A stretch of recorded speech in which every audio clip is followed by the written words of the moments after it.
2019 e a gente tá aqui fazendo vídeo sobre nazismo. O que aconteceu?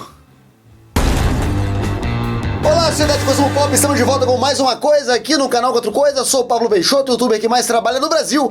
E se você está aqui vindo pela primeira vez nesse canal, por qualquer recomendação externa do YouTube, não vai embora sem assinar o canal e ativar o sininho para você ter sempre recomendações de novos vídeos. E se você é um fã antigo, dá uma olhada no Instagram do Quatro Coisas, @4coisas, que tem mais conteúdo lá. Vamos falar hoje de uma polêmica que eu mesmo comecei aqui no canal, quando eu falei no vídeo sobre a Ariel, né, a Pequena Sereia, sobre a escalação do elenco de A Pequena Sereia, e eu falei que o Walt Disney era conhecido por ser amigo de um certo bigodinho, um cara que gostava.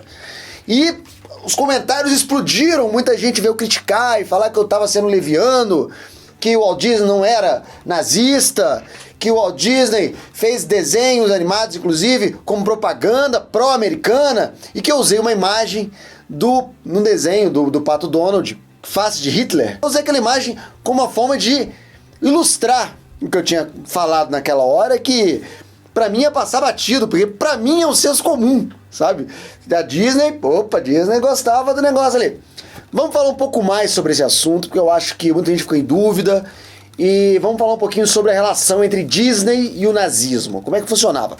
O Walt Disney nasceu em Chicago, mas ele viajou os Estados Unidos inteiro, os pais dele trabalhavam com várias coisas diferentes, entregador de jornal, fazia geleia de fruta, fazendeiros, e ele abandonou a escola aos 16 anos para se dedicar às artes, que era o que ele gostava.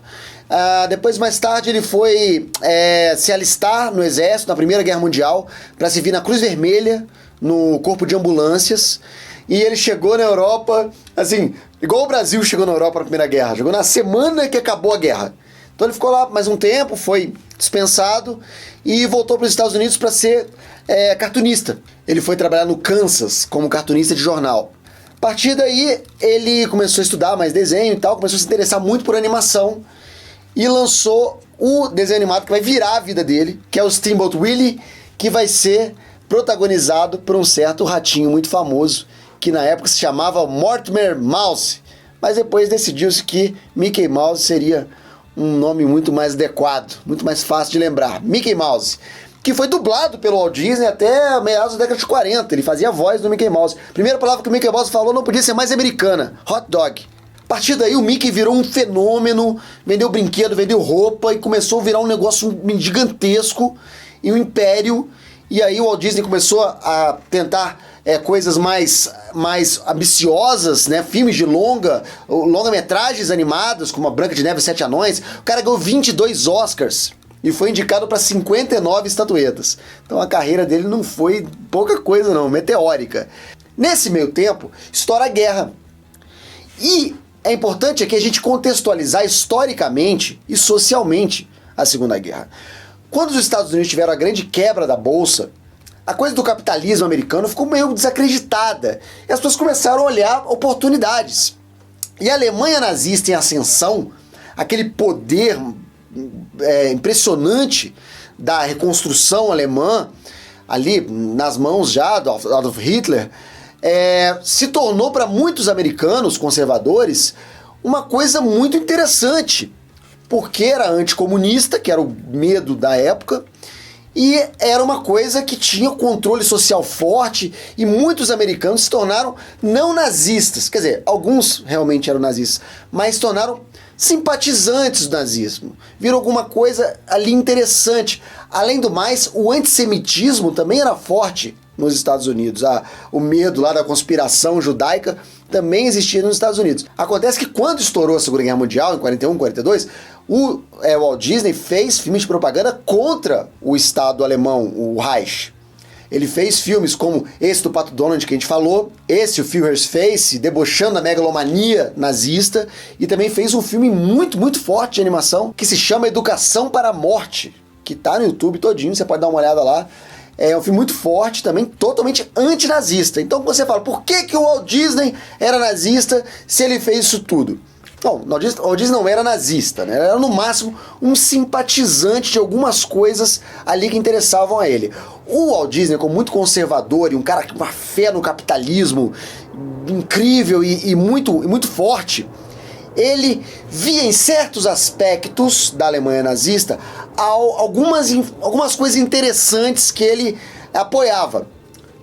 O Walt Disney nunca foi muito fã de judeus, então o antissemitismo era uma coisa delas. Outra era o trabalho, a falta de um trabalho organizado, sindicatos e socialismo. Então ele era muito contra o trabalho sindicalizado, ele odiava os sindicatos, odiava esse tipo de coisa, trabalho organizado e os partidos que surgiam a partir daí. Então aquilo ali tudo era muito interessante. O Walt Disney, com o seu advogado, Gunther Lessing, chegou a frequentar algumas reuniões de grupos simpatizantes ao nazismo nos Estados Unidos, ali em Hollywood. Que tinha muita gente que era simpatizante ali.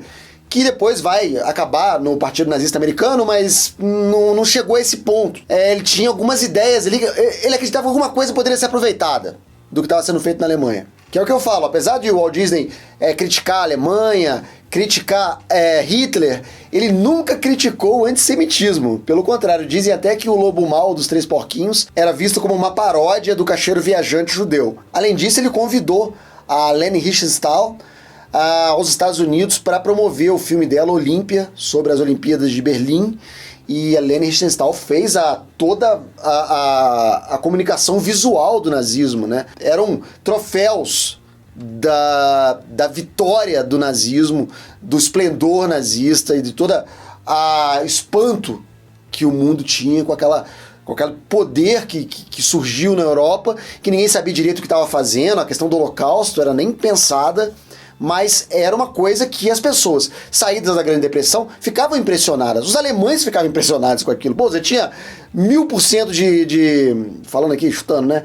De inflação num mês, no outro mês você tá, economia bombando. É lógico que isso é muito tentador, é muito sedutor. E nos anos 50, quando começa, enfim, a Guerra Fria e a caça às bruxas, o macartismo, o Walt Disney vai ser um cara muito engajado, cara. Ele vai ser um cara que vai estar lá no Comitê de Ações Anti-Americanas, vai espionar colegas de trabalho, vai apontar o dedo. É um cara que vai lutar muito contra a infiltração do comunismo nos Estados Unidos, principalmente em Hollywood, ali nos artistas. Então ele vai ser um cara extremamente politizado nesse ponto e vai continuar com esse idealismo antissemita, porque na época o semitismo era muito ligado ao comunismo. Então ele via essas duas como ameaças. E ele resolveu fazer o sonho da vida dele, que era construir um parque, um mundo feito à sua imagem e semelhança. Tudo que ele queria com o mundo perfeito, a utopia Disney, ele queria fazer esse parque maravilhoso e tal, que foi inaugurado na Califórnia, depois de um estudo sobre viabilidade, transporte, clima. E a Disneyland foi inaugurada na Califórnia e foi um fracasso, foi um desastre. Por quê? Primeiro, porque muita gente queria ir e tinha pouca entrada. Segundo, os brinquedos começaram a quebrar, porque tinham acabado de ser inaugurados e era muita procura. Várias partes do parque ainda não estavam inauguradas, estavam em construção. E teve também um vazamento de gás no parque, que foi um negócio que quase acabou numa tragédia, então não deu certo. Já nos anos 60, ele vai voltar a essa ideia de ter um parque temático, vai comprar um pedaço da Flórida, né, a parte de Orlando ali, é praticamente uma cidade-estado do Walt Disney. Ele tinha controle total, político, territorial sobre aquela região, o governo deu autorização para isso. E justamente para deixar de fora daquela região legislação trabalhista, sindicato, então nada entra ali. É tipo um Vaticano de Walt Disney. Não chega a ser uma cidade-estado, não tem poder diplomático nenhum, enfim, mas é um ambiente completamente isolado do resto dos Estados Unidos, onde finalmente ele pôde concretizar a sua utopia, seu mundo ideal.